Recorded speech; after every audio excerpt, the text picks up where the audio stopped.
Então, bom dia a todos, irmãos e irmãs.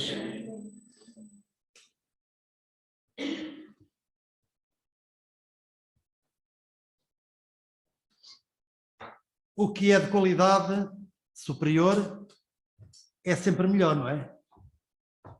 Acho que sim. Se nos derem à escolha dois produtos, por exemplo, o azeite corrente, e nós temos aqui mesmo ao lado uma fábrica, e azeite virgem extra, nós escolhemos, sem dúvida, o azeite virgem extra. E porquê é que nós fazemos essa escolha? Porque conhecemos a qualidade de um e de outro, sabemos as diferenças. Só pode escolher o que é melhor a pessoa que conhece, que sabe, não é?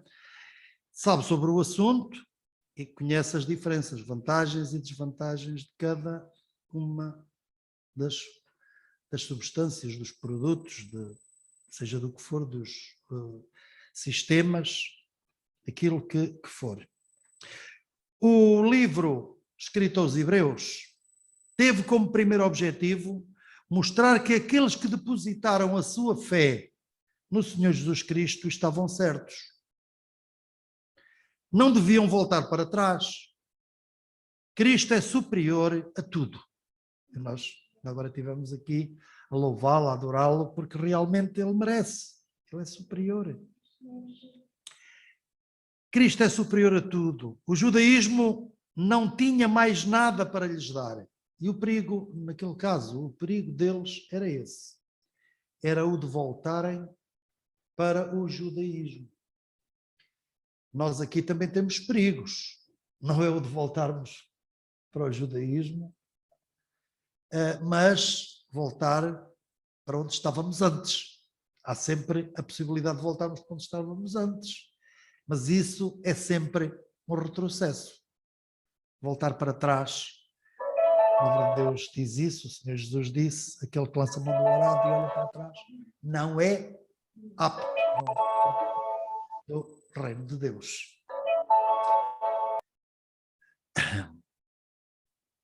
Ao longo dos primeiros 9 capítulos e meio do livro que já referimos, a carta aos Hebreus, o escritor mostra que Cristo é superior a todas as personalidades bíblicas e seus respectivos ministérios. Assim, no capítulo 1, Cristo, como Filho de Deus, é superior aos anjos. No capítulo 2, Cristo, como Filho do Homem, é superior aos anjos também, porque a sua experiência humana faz dele um sacerdote idóneo e compassivo. No capítulo 3 e parte do versículo 4, até, portanto, ao versículo 13, Cristo é superior aos sumos sacerdotes da antiga aliança, porque pertence a uma ordem eterna, a de Melquisedeque.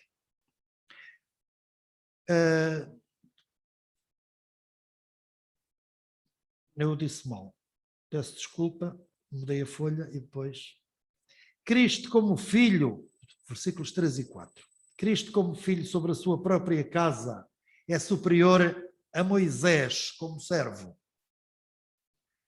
Porque a casa é dele, Moisés era apenas um servo fiel, sem dúvida, mas na casa do seu Senhor, que era Deus. No capítulo 4, versículos 14 até 6:20, Cristo é superior aos sumos sacerdotes da antiga aliança, porque pertence a uma ordem eterna de Melquisedeque. No capítulo 7, o sacerdócio de Cristo é superior ao dos sacerdotes levitas. No capítulo 8, Cristo é o mediador de uma nova e superior aliança, porque a antiga era transitória, mas a nova é eterna. No capítulo 9 e 10 até o versículo 18, o sacrifício único de Cristo é superior aos sacrifícios do santuário, porque eles eram imperfeitos e deviam repetir-se, mas o de Cristo é perfeito e definitivo. Então, vamos hoje meditar sobre a superioridade de Cristo como Filho de Deus em relação aos anjos, e para isso nós vamos abrir as nossas Bíblias em Hebreus capítulo 1 e vamos ler estes 14 versículos. Havendo Deus antigamente falado muitas vezes e de muitas maneiras aos pais pelos profetas, a nós falou-nos nestes últimos dias pelo Filho, a quem constituiu herdeiro de tudo, por quem fez também o mundo, o qual, isto é Cristo, sendo o resplendor da sua glória e a expressa imagem da sua pessoa, e sustentando todas as coisas pela palavra do seu poder, havendo feito por si mesmo a purificação dos nossos pecados, assentou-se à destra da majestade nas alturas, feito tanto mais excelente do que os anjos, quanto herdou mais excelente nome do que eles. Porque a qual dos anjos disse jamais: Tu és meu filho, hoje te gerei. Como também eu lhe serei por pai e ele me será por filho. E outra vez, quando introduz no mundo o primogênito, diz: E todos os anjos de Deus o adorem. E quanto aos anjos, diz: O que de seus anjos faz ventos e dos seus ministros labareda de fogo. Mas do filho diz: Ó Deus, o teu trono subsiste pelos séculos dos séculos. Cetro de equidade é o cetro do teu reino. Amaste a justiça e aborreceste a iniquidade.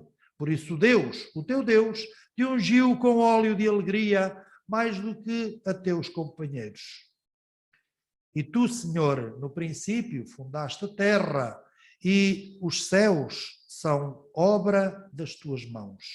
Eles perecerão, mas tu permanecerás.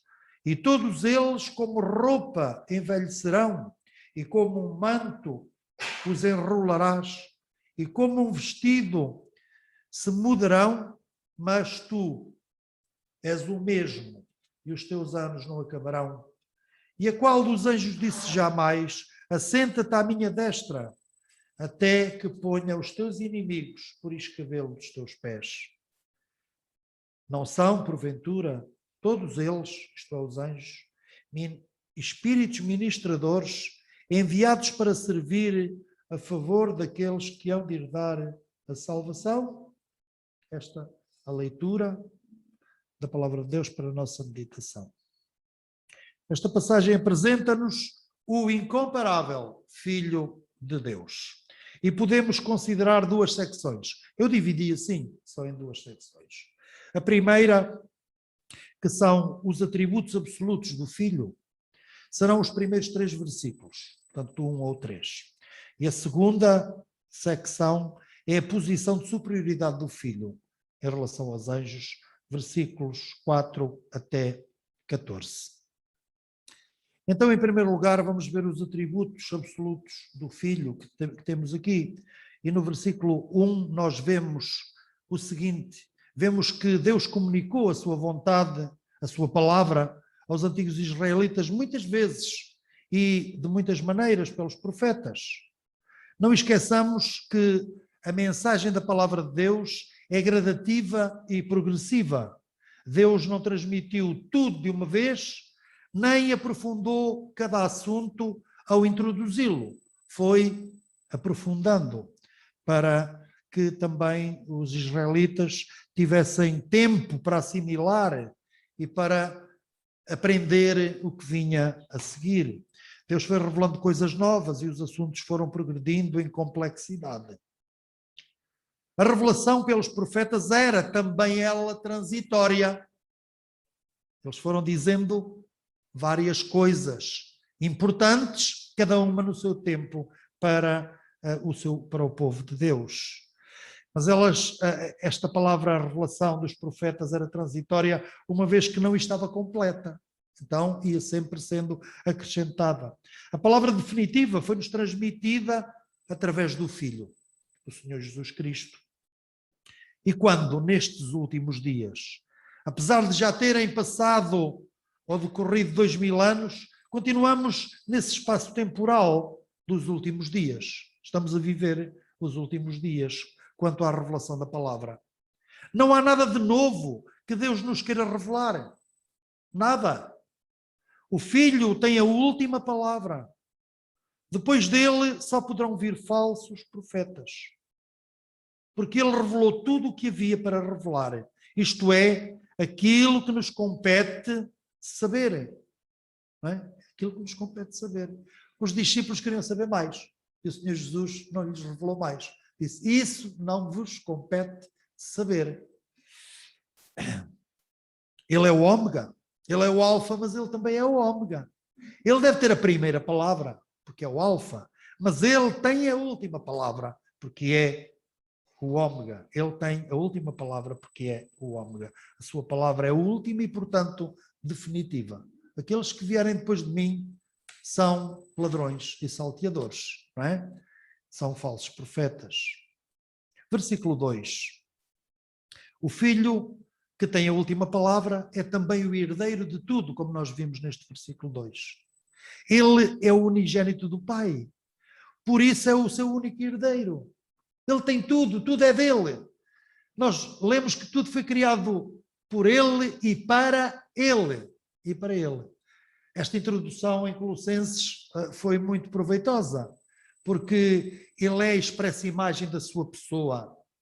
Ele é a imagem do Deus invisível. Por isso ele podia dizer, quem me vê a mim vê o Pai, não é? Então, ele é o único herdeiro. Mas vede, o seu grande amor, o seu desapego total, quis partilhar connosco a sua herança. Nós somos co-herdeiros com Cristo. Mas ele é o herdeiro de tudo. Ele é que é o único herdeiro porque ele é o unigênito. E onde há um unigênito não há razão para haver outros herdeiros. Mas neste caso, o Senhor adotou-nos. Adotou-nos em seu Filho. Em seu Filho ele fez de nós filhos adotivos. É verdade. Este versículo mostra também que por quem fez também o mundo. Ele é também o Criador. Todas as coisas foram feitas por ele e sem ele nada do que foi feito se fez, não é? Como diz no início de João, do Evangelho de João. Todas as coisas foram feitas por ele. E sem ele nada do que foi feito se fez. Ele é, pois, o Criador. Ele é o resplendor da glória, diz o versículo 3, o resplendor da glória do Pai, a expressa imagem da sua pessoa, como vemos também em Colossenses 1, 15 e 16. Não há razão para alguém dizer, Senhor, mostra-nos o Pai o que nos basta. Mas isto foi-lhe dito. Senhor, mostra-nos o Pai o que nos basta. João 14, 8 e 9. Porque a resposta é uma só. Qual é a resposta? Estou há tanto tempo convosco e não me tendes conhecido, Filipe. Como dizes tu, mostra-nos o Pai. Quem vê a mim, vê o Pai. O Senhor Jesus é Deus conosco, é Emmanuel. Ele é o Deus forte também e o Pai da eternidade, como vemos em Isaías 9, 6. Não é apenas Deus conosco, é mais também o Deus forte e o Pai da eternidade. Ele é Deus, não é? Se ele é a expressa imagem da pessoa de Deus, ele é Deus. Ele é o Deus Criador. Ele é o Deus omnipotente, omnisciente.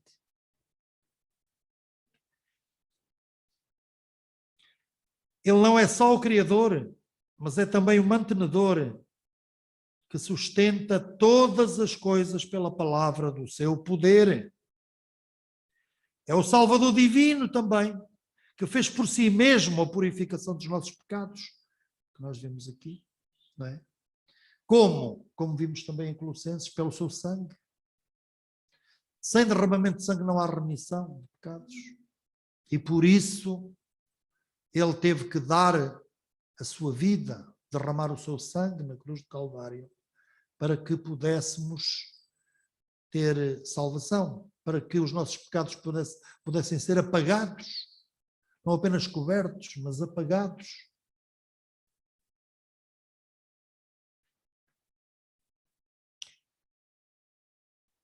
Ele é o Salvador divino que fez por si mesmo a purificação dos nossos pecados e como a sua obra estava consumada na terra, o que é que aconteceu?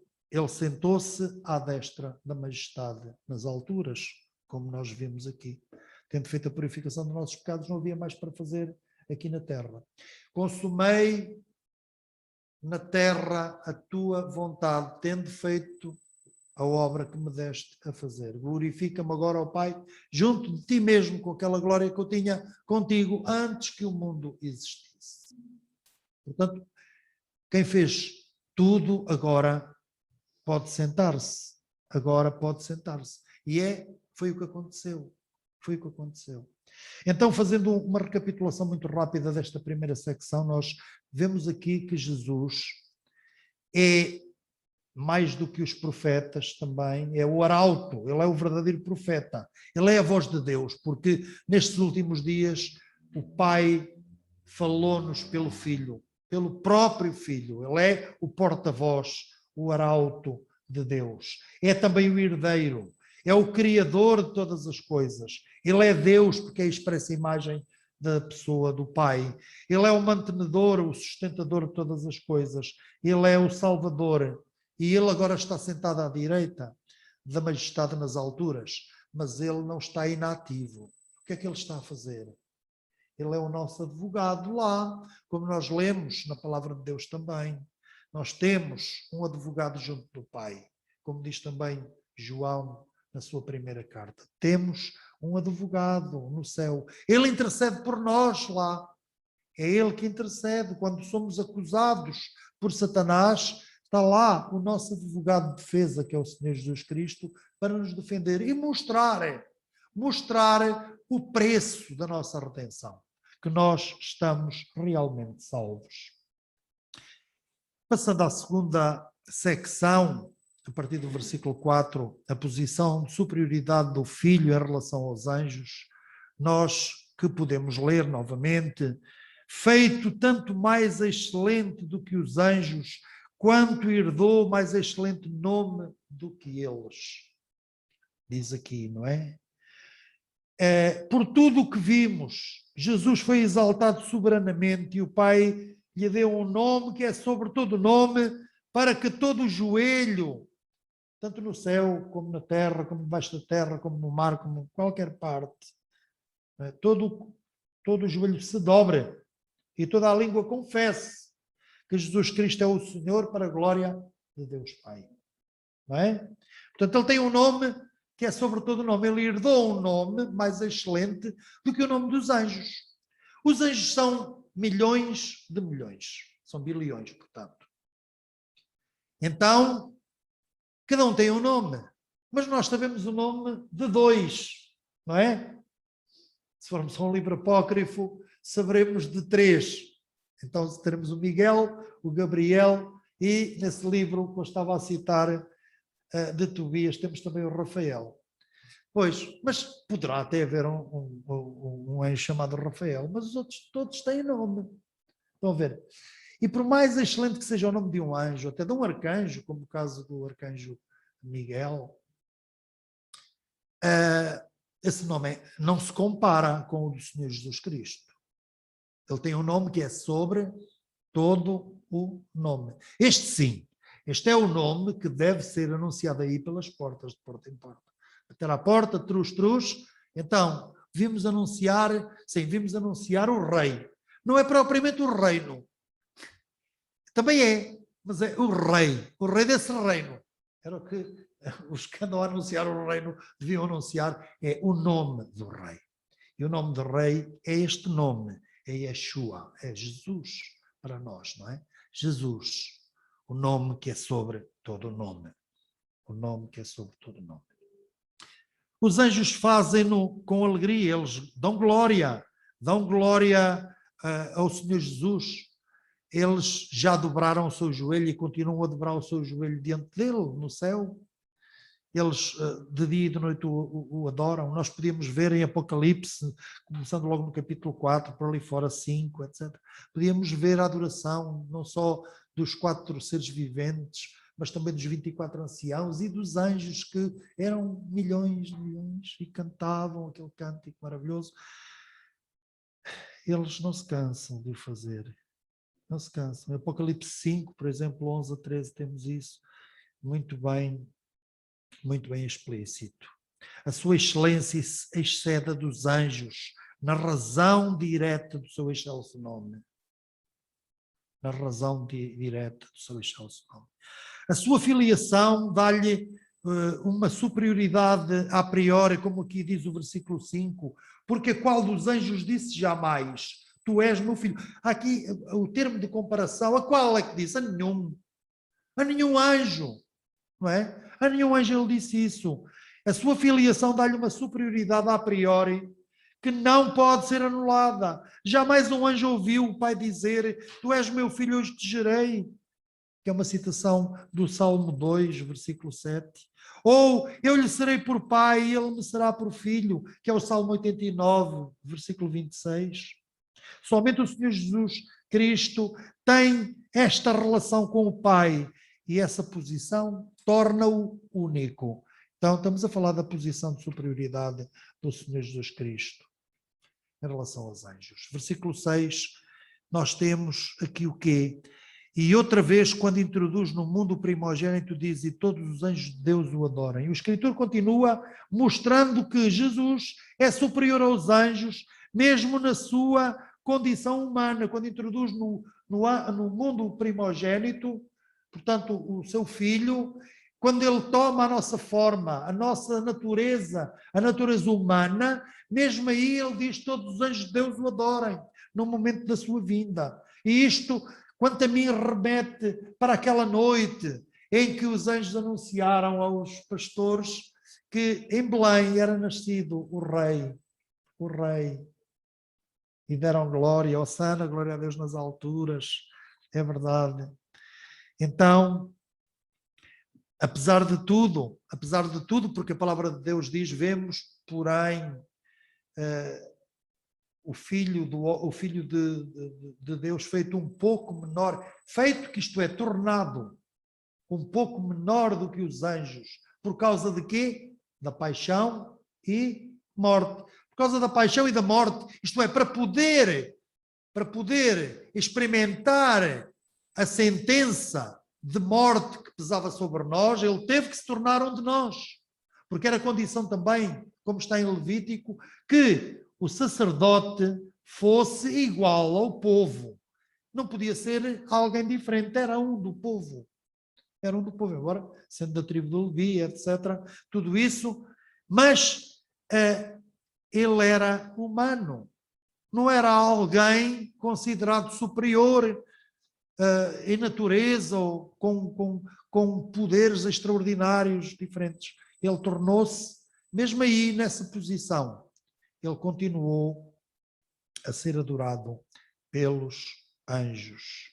Então, apesar de tudo, Jesus foi adorado muitas vezes, desde a noite do seu nascimento em Belém, passando pelo deserto, onde foi tentado, aí também vieram os anjos e o serviram, e pelo Getsemane e na sua ressurreição também, aqueles anjos que estavam sentados lá no sepulcro, no túmulo, também a adoração do Filho de Deus, agora triunfante sobre a morte. Versículo 7, nós temos o seguinte, e quanto aos anjos diz, o que de seus anjos faz ventos e dos seus ministros labareda de fogo. Claro que isto é uma tradução da Septuaginta, ou melhor, o Novo Testamento adotou o texto da Septuaginta, do hebraico para o grego, e não faz grande sentido, não conhecendo o contexto, o que é que isto quer dizer. Mas aqui ele cita o Salmo 104, verso 4, e o autor mostra que os anjos são instrumentos nas mãos de Deus para cumprir os seus propósitos. E cita não vamos lá agora, mas eu tenho aqui transcrito, faz dos ventos seus mensageiros. Isto é, faz anjos, deixem-me ler tudo. faz dos ventos seus mensageiros, anjos, e dos seus ministros um fogo abrasador. É assim que está lá. Faz dos ventos anjos e dos seus ministros um fogo abrasador. Portanto, mensageiros são anjos, não é? É o que quer dizer a palavra anjo, é aquele que traz uma mensagem, traz a mensagem. Então, o Senhor Jesus, ao ser introduzido no mundo, ele foi adorado, e aqui agora vemos que ele cria os próprios anjos quando quer. Ele, do próprio vento, pode fazer um mensageiro, isto é, um anjo. As palavras que o vento leva, não é? E as palavras que o vento traz, pode trazer também. E às vezes ouvimos ao longe a voz de alguém trazida pelo próprio vento. Mas o vento pode realmente, nas mãos de Deus, qualquer coisa é um mensageiro, qualquer coisa é um instrumento nas suas mãos, não é? Deus usou inclusivamente Satanás para mostrar a fidelidade, a integridade de Jó. Ele foi um instrumento. Ele é que pensava que não, mas estava a ser. Versículo 8.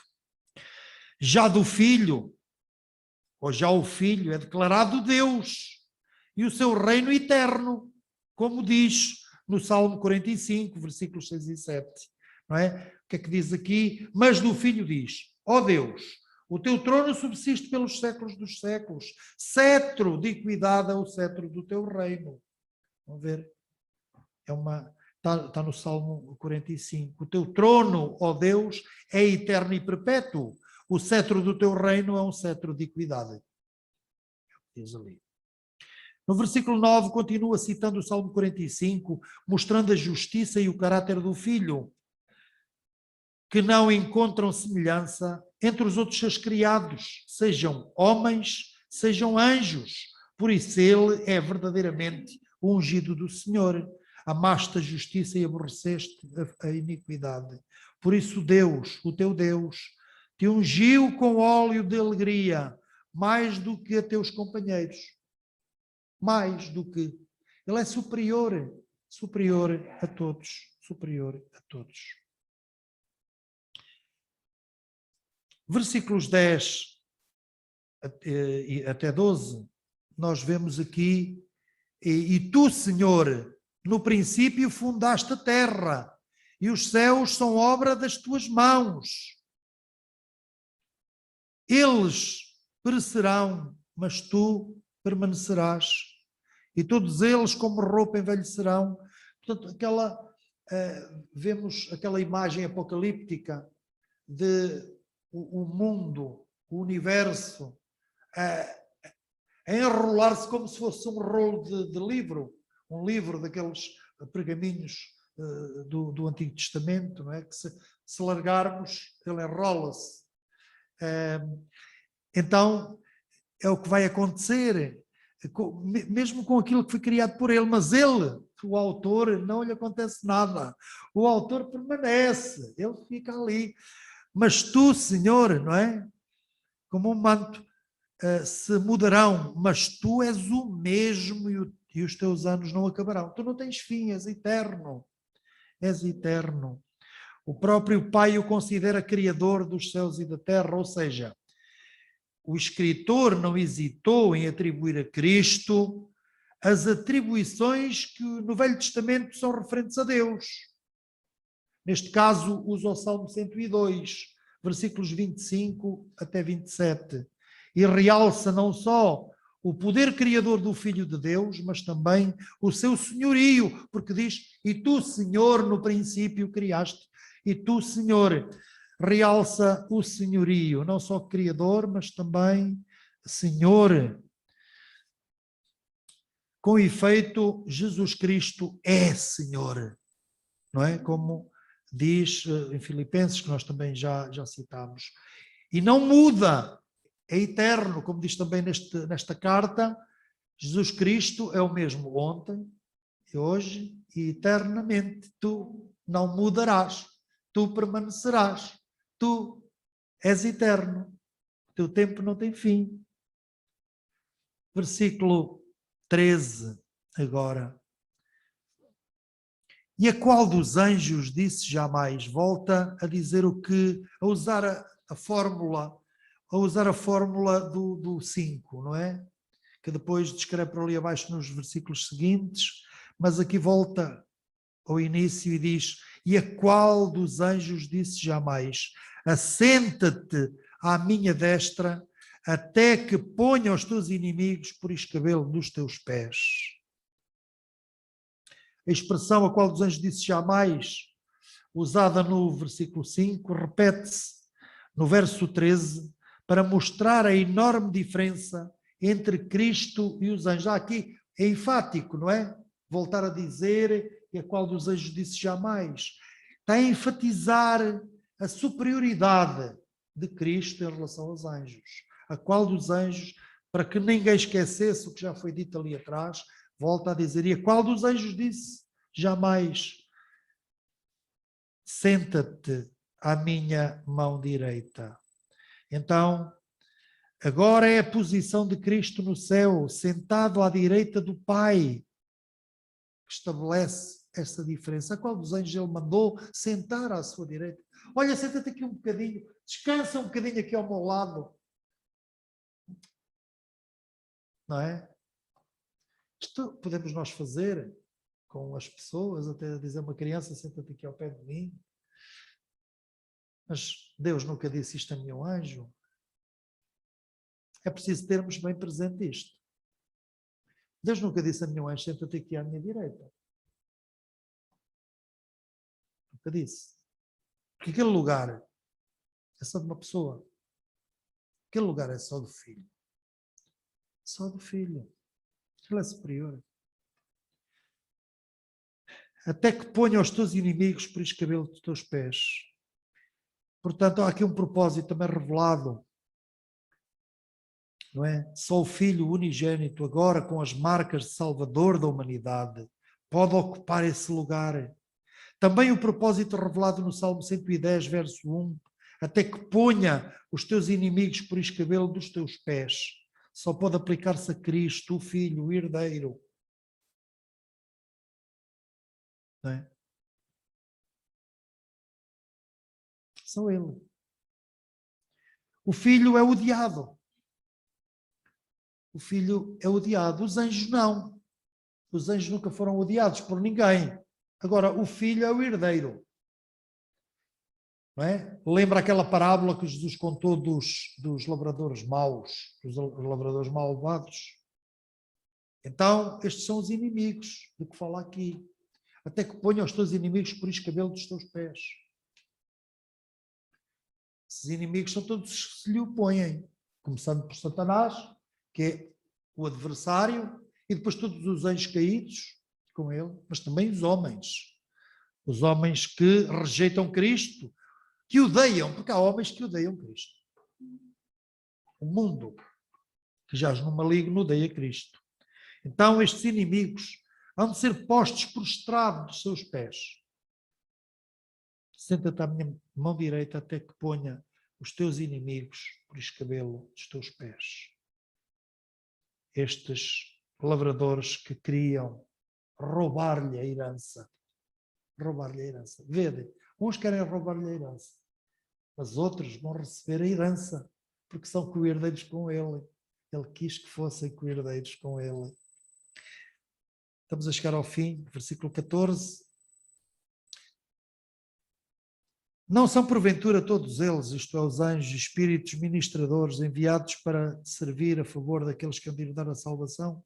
Depois de exaltar Cristo, citando o próprio Antigo Testamento, o escritor faz o seu próprio comentário. Quando ele diz, não são... Agora, para terminar, olha, depois de tudo o que eu escrevi, vê de uma coisa, afinal, quem são os anjos? Isto é um comentário do próprio escritor. Claro, sabemos que o escritor foi inspirado pelo Espírito Santo e o autor é o Espírito Santo que é o autor, mas alguém escreveu. E ele põe aqui o seu próprio comentário. Olha, eles são enviados a favor daqueles que hão de herdar a salvação. Portanto, eles são servos. Eles são servos. São servos. são diferentes do filho. Não é? O filho é o filho, é o herdeiro. Eles são servos. Portanto, o escritor faz o seu próprio comentário como conclusão da superioridade de Cristo. Os anjos são apenas espíritos ministradores, portanto, servos que trabalham a nosso favor, cumprindo assim o propósito de Deus. Cristo é superior aos anjos, não só pelos seus atributos divinos, mas também pela sua posição única que ocupa. Ele ocupa uma posição que é única. Vamos, para terminar, só fazer breves aplicações que eu também escrevi. Eu às vezes escrevo para falar menos e depois acabo por falar mais. Aqui, se calhar, é o caso. Mas as aplicações, eu não vou fazer comentários às aplicações, porque estou a olhar para o relógio, não é? E nós já estamos a passar um bocadinho. Que significa para nós Cristo ter a última palavra? O que é que significa isso para mim e para ti? O que é que significa ele ter a última palavra? Depois de o ouvirmos, vamos ouvir mais alguém? Uma vez a palavra de Deus, uma vez que a palavra de Deus está completa, poderão surgir novas profecias que acrescentem alguma informação ao que já está na Bíblia? Cuidado, muito cuidado com novas revelações que alguém diga ter ou ter tido. Cuidado, depois do que está escrito, a Bíblia está completa, não há mais nada que alguém possa vir dizer que falta lá isto ou falta lá aquilo. Será em vão que temos tantas exortações para não nos deixarmos enganar por falsos profetas que vêm vestidos de cordeiros, mas são lobos devoradores? Para quê tantas exortações ao longo da palavra? Não é? É porque é preciso. É porque é muito fácil nós darmos ouvidos a outras vozes. Qual foi a última vez que tiveste que dizer não a revelações extrabíblicas? Claro que para eu dizer não a uma revelação, eu tenho que identificar que ela é extrabíblica, não é? Que ela é espúria. Extrabíblica pode não... ela é, logo à partida, se não está lá, é extrabíblica. Mas até poderia ser verdadeira. Agora, como é que eu sei? Para eu saber se é verdadeira ou falsa, eu tenho que conhecer a palavra. Portanto, muito cuidado. Só se deixa enganar quem não sabe. Não é? Quem não sabe. Temos que estar bem preparados. Que temos pensado acerca dos anjos? Sentimos-nos fascinados por mistérios relacionados com os anjos? Falamos com o chamado anjo da guarda, como fazem muitos religiosos e supersticiosos? Não vamos aqui discutir se há anjos da guarda. Lemos na Bíblia que as crianças têm os seus anjos que cuidam delas. Sim, lemos lá isso, mas não lemos muito mais do que isso. Portanto, não especulemos, ou não vou especular de maneira nenhuma. Nem vou olhar para os anjos como se estivesse a olhar para Deus. Não é? Então, muito cuidado. Quem é verdadeiramente Jesus Cristo para nós? Considerámo-lo assim superior a tudo e a todos? Tinhas esta compreensão acerca da sua pessoa e obra? Isto já é uma coisa que está cimentada no teu coração, no meu coração, de que ele é quem é, de que ele é assim. Até onde eu posso chegar na minha compreensão? Até onde eu posso chegar? Porque ele é Deus. Até onde eu posso chegar na minha compreensão? Mas é este conceito que eu tenho de alguém superior, superior, superior, superior a tudo o que eu possa imaginar, a todas as pessoas, todas as coisas. A tua confiança nele leva-te a considerá-lo como verdadeiramente é, o único mediador entre Deus e os homens? Ou agora por uma falsa humildade, vamos dizer como religiosos, ele é Deus, pois, Foi mesmo para isso que estivemos a ler esta passagem. Para cimentarmos este conceito de que o Senhor Jesus é Deus, que é único, que é um com o Pai, que é a revelação do Pai. Mas não vamos agora, em falsas humildades, arranjar intermediários. Porque a palavra de Deus é clara quando diz: há um só Deus e um só mediador entre Deus e os homens. Quem? Jesus Cristo, homem. Jesus Cristo, homem. Ele é 100% Deus, mas também é 100% homem. Então, para não haver falsas humildades, é que ficou lá escrito Jesus Cristo, homem, para que nos possamos chegar a Ele com confiança. Até como diz também aqui em Hebreus, com ousadia. Temos ousadia para aceder, para nos dirigirmos ao trono de graça, para recebermos graça em tempo oportuno. Graça, porque é pela graça. Não é por mérito. Ele é realmente excelso, mas atento para os humildes, por graça. Isto é graça. É pela graça que somos salvos. Isto é pela grande misericórdia de Deus. Gratuitamente, sem dúvida. Mas por um coração incomparável, o coração de Deus, que é gracioso, que quer partilhar, que quer dar, que ama. Que ama. É isto. Há um só Deus, há um único mediador entre todos os homens, Jesus Cristo, homem. Jesus Cristo, homem. Então, o Senhor Jesus é superior aos anjos, não só pelos seus atributos absolutos, mas também pela posição que ele ocupa em toda a criação, no céu, na terra, em qualquer parte, em todo o universo. Ele é superior, sempre superior a tudo e a todos, para a glória de Deus Pai. Amém.